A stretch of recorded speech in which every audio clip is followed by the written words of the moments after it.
le bourdonnant été, doré comme du miel, parfumé de citron, de résine et de menthe, balance au vent sucré son rêve sensuel et baigne son visage au clair de l'eau dormante.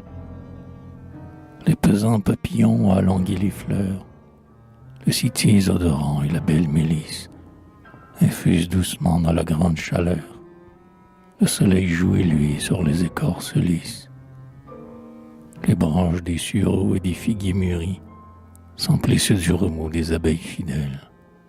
Comme le jour est gai, comme la plainerie, les prés chauds et roussis crépitent d'un bruit d'ailes.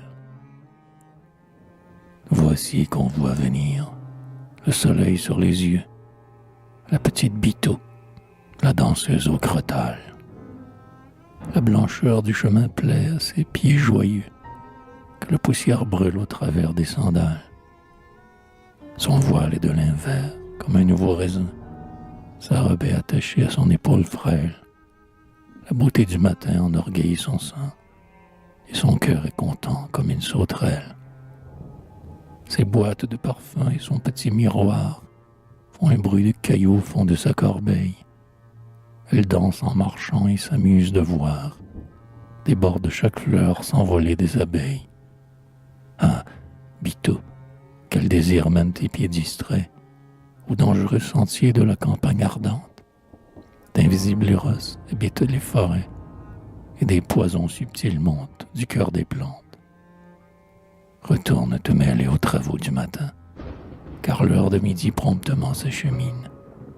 Bien va regarder dans ton petit jardin si la nuit a mûri les vertes aubergines.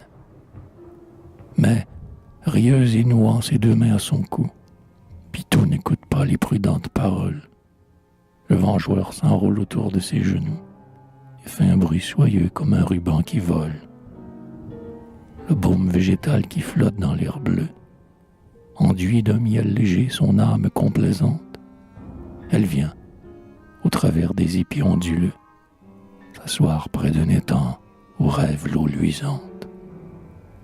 Avide de s'unir au glorieux été, la pivoine touffue et l'anémone rose se pendent de désir et semblent rejeter le lâche vêtement des corolles d'écloses. Quelle silencieuse et palpitante ardeur rôde autour de vos pieds, vous guette et vous accueille. Bito, le soleil gonfle et mûrit votre cœur. Votre cœur est tremblant comme un buisson de feuilles. Du flanc de la colline où le cassis bleuit, voici Criton qui vient faire boire ses chèvres. À l'étang où Bito, sous la feuille qui luit, s'amuserait à tenir l'eau vive entre ses lèvres. Il s'est approché d'elle. Il lui dit « Ma Bito, prends ce fromage, blanc et rond comme la lune, la noix que j'ai sculptée au bout de mon couteau, et le panier de jonc où je mettais mes prunes. » Il lui fait de hardis et timides serments. Il l'entoure, il la presse, il tient ses mains, il joue. Et Bito, déjà lasse et faible infiniment, se couche dans ses bras et lui baisse la joue. Comme elle est grave et pâle après l'âpre union, ô vous dont la pudeur tristement fut surprise, tendre corps plein de troubles et de confusion, Bito, je vous dirai votre grande méprise. Le rude et lourd baiser dont parlent les chansons ne guérit pas le mal dont vous étiez atteinte. Votre langueur venait de la verte saison, du parfum des mûriers et des chauds térébintes.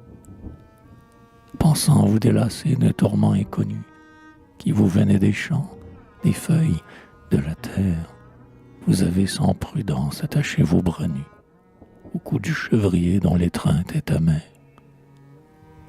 Amoureuse du jour vivant et de clarté, vous avez cru pouvoir apaiser sur sa bouche, diseuse de mensonges et de frivolité, votre désir de l'air, des fleurs, de l'eau farouche.